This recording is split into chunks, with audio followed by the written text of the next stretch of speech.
Perfect. All right. Perfect. I was like, fuck. Alright. This is the time of the night when you tell me about Beaver.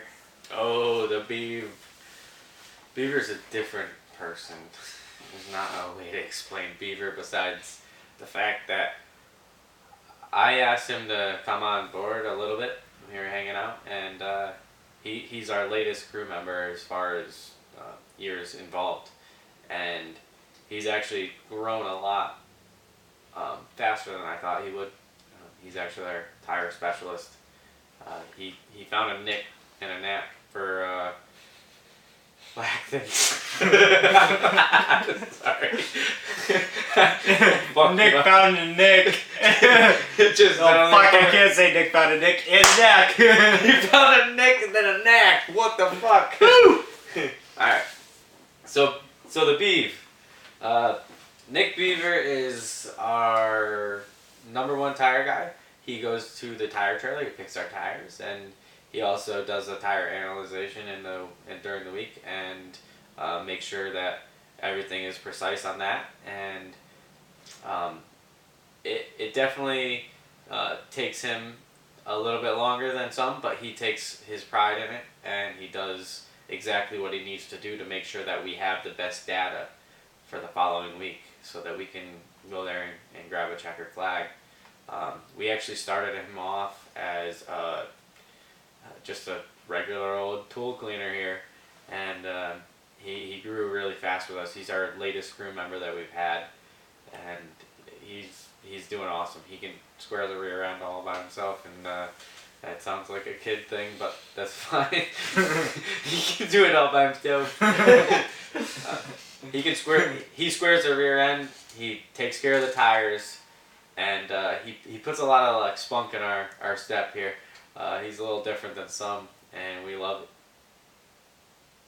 How important are tires on modifieds? Tires are everything on modifieds. There's so much rubber on these tires. It's 15 inches all the way around. So every piece of data that we can pull away from a piece of rubber is going to make our race car go faster, whether it's depth, whether it's temperature, whether it's circumference. We always take every certain situation that we can and try to teach ourselves to the fullest. We kind of believe as a team to go our own way instead of show up to the track and buy a setup or rent a car that's already set up. We went unconventional route and learn. And sometimes it takes us just a little bit longer, but it makes you feel a lot better when you get going and you're competing against these guys that have been doing it for 30 to 40 years and have all this knowledge, and you go out there and you win, and it's like, holy crap, we just did that as a startup team. I mean, without going to somebody else and buying a setup, because honestly we can't afford it. So we're not changing our ways even if we could. It's a pride, it's a emotion, it's strategy.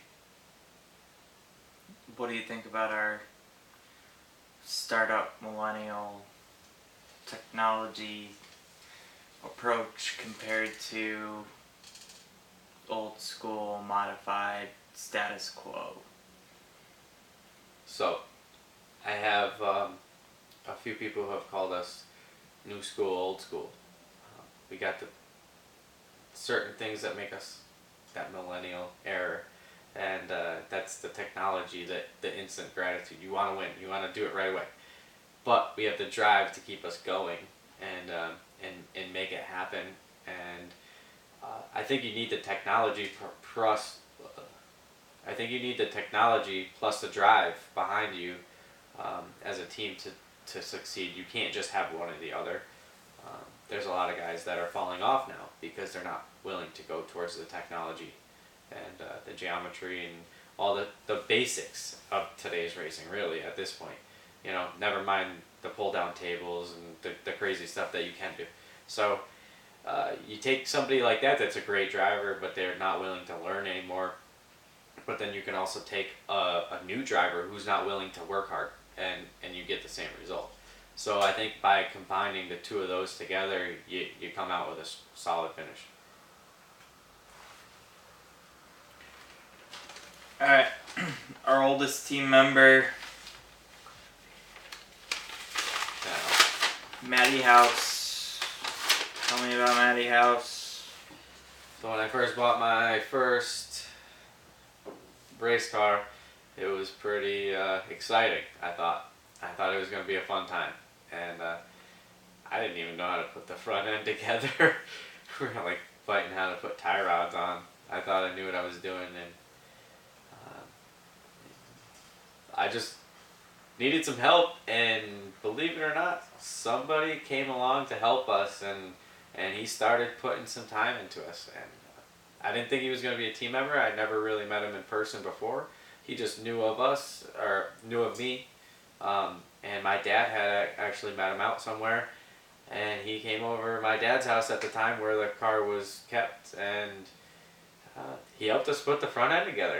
We were struggling with it. You know, we didn't know which way to go and what parts to get and how to measure this and do that.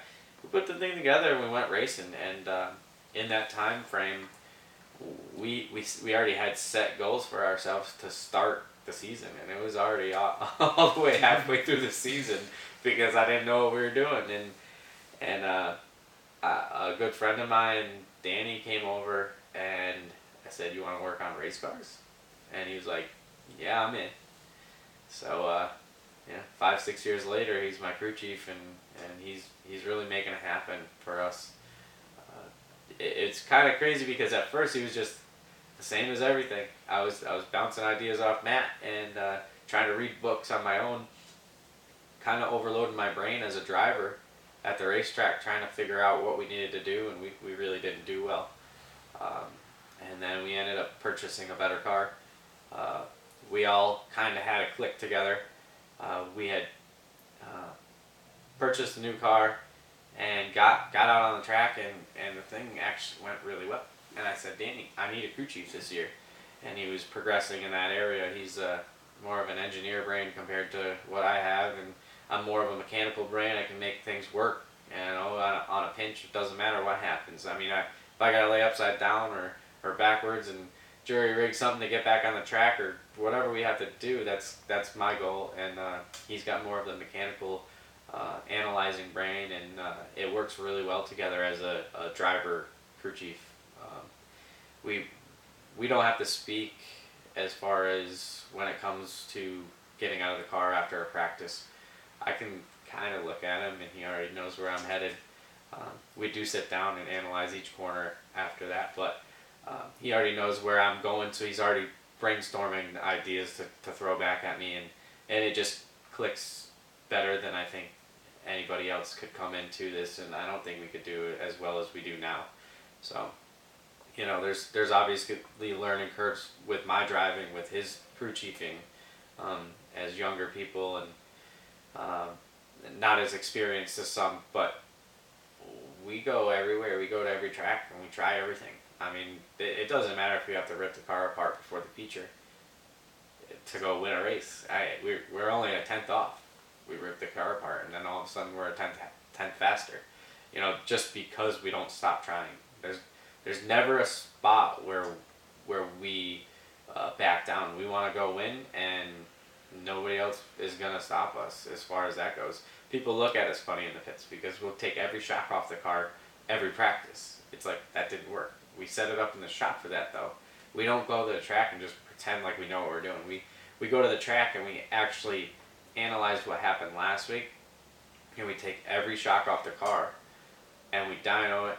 We get it back on the car. We scale it with that spring rate or whatever we changed for that shock, and we just put it back on the car. And it looks like we're thrashing around, but we're actually improving our setups. And sometimes we stumble across something that's just so good that we can't drop. And sometimes we look like a floundering fish in practice. Nobody needs to win practice. You need to win the race.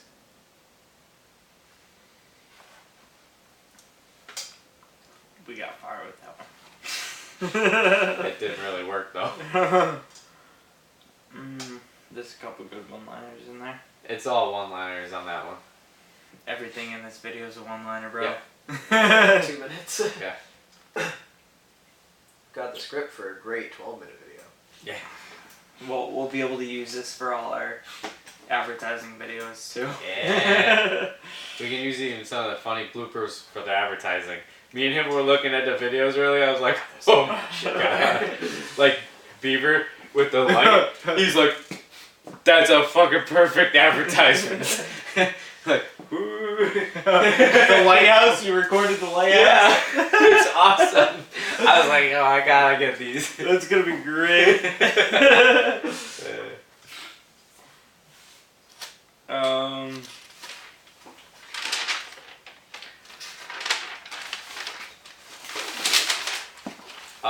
I gotta cover Matt. We got Beav, Kyle, Matt. Right? We got all Alan, three members. Phil. Talk about your roots, Papa Dukes. I think we do some roots. Al. Yeah. Al is our.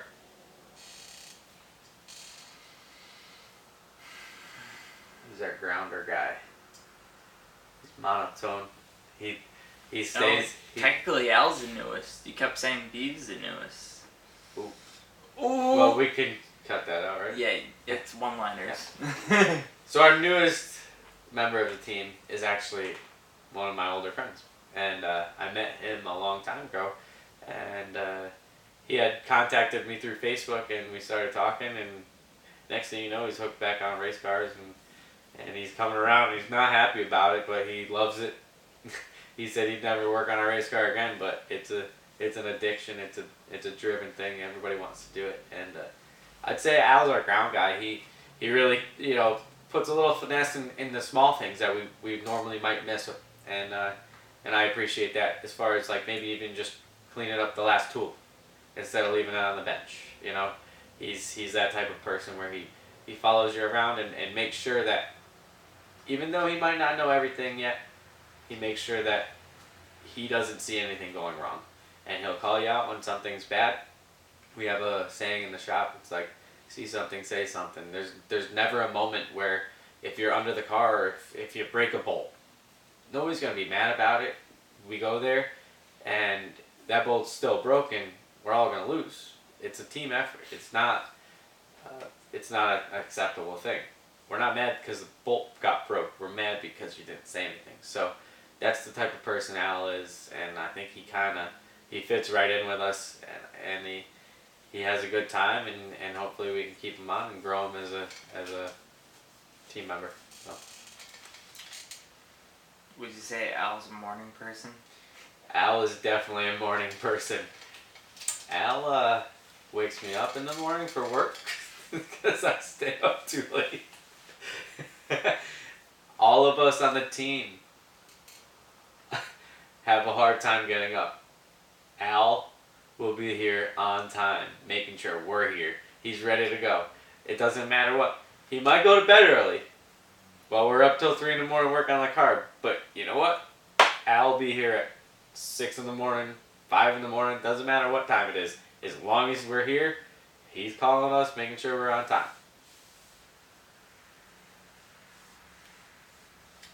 What do you think about the past? Sucked. I'll be honest with you. The growing sucks. It sucks every year to grow. I look at last year like it sucked. I look at this year like it sucked because I'm excited for next year. If you look at it like it was awesome, you wouldn't want to grow anymore. You wouldn't want to succeed. You wouldn't want to push yourself to the next limit. The biggest thing that I like to do is define our goals over the winter, because if we don't define a certain goal, then we have a hard time completing that. If you don't define a goal, if you can't imagine it, if you can't imagine your goals for that year, I know it's an imagination. Somebody might not see your imagination, but they're definitely going to see our results from it, because they might call you crazy. They might tell you you're stupid. They might tell you that you're not good enough for it. It's not a thing. You just imagine, you set that goal, you get a strict outline.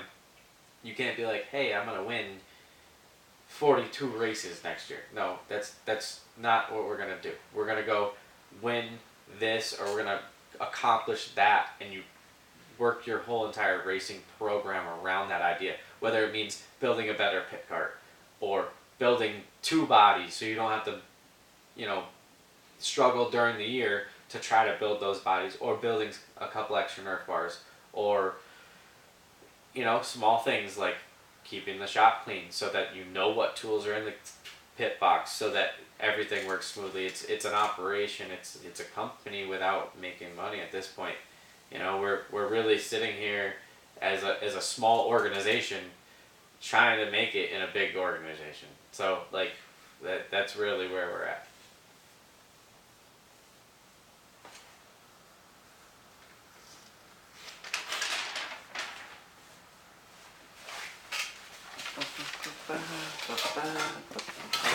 Since we're on one camera What's now. that word that I'm supposed to say? Endurance. Endurance. I'm not saying endurance at all. That's fine. I don't want to. You don't need to. Am I supposed to stay this way and look that way? That looks uncomfortable. Yeah, it does look uncomfortable, doesn't it? Do you want me to just go back to the middle? Yeah. Okay.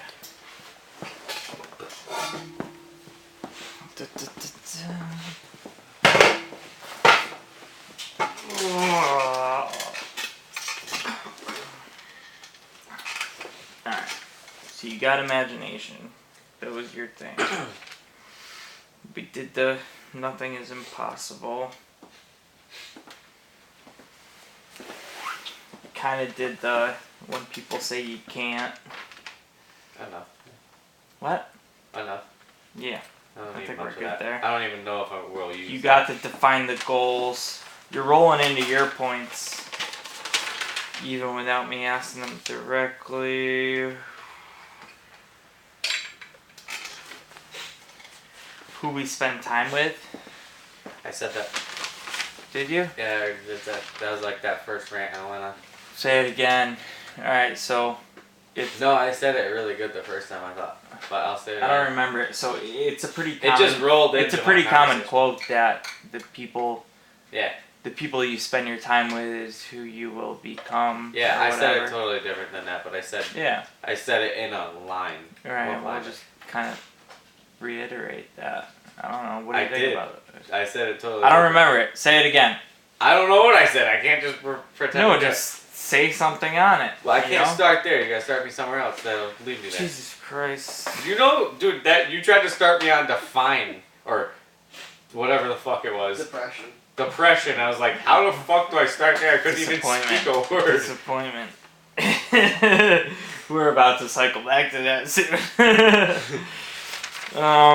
What else do I have? You know what disappointment is? Disappointment is drive to go win next week. When we come off the track, and the car's mangled up, and everybody comes back with this sobby face. I've actually sat on the infield and put my hands, or my head in my hands, and just, how am I gonna fix this? Because I got 5 to 6 guys out there going, crap, that's all our hard work. That's what we worked so hard this winter for. It doesn't matter if it's halfway through the season. We still think back to winter time when we're building this car, when we're prepping it. We're building the best car we ever built before. We're taking the best knowledge that we have before. We're taking the best equipment that we can afford down to the penny. We're analyzing everything, and then I put it in the fence. That's disappointment. But when you take disappointment and you turn it into drive, it turns into wins, it turns into teammates, it turns into character, it turns into something that nobody can explain, because you do it and you get there and you make it happen, and you take everything positively. You don't take it negatively. If somebody puts me in the wall, I'm not going to go run over their pit. Doesn't matter if I have the money to fix it or not. We're just going to load it up, get out of there, come back next week, forget about what happened.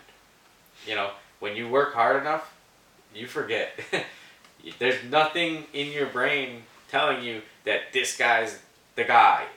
You just drive by him. It's the best thing in the world. When you drive by him next week after you got junked the week before, there's no reason to bang off his Nerf bar when you drive by him. Drive by clean.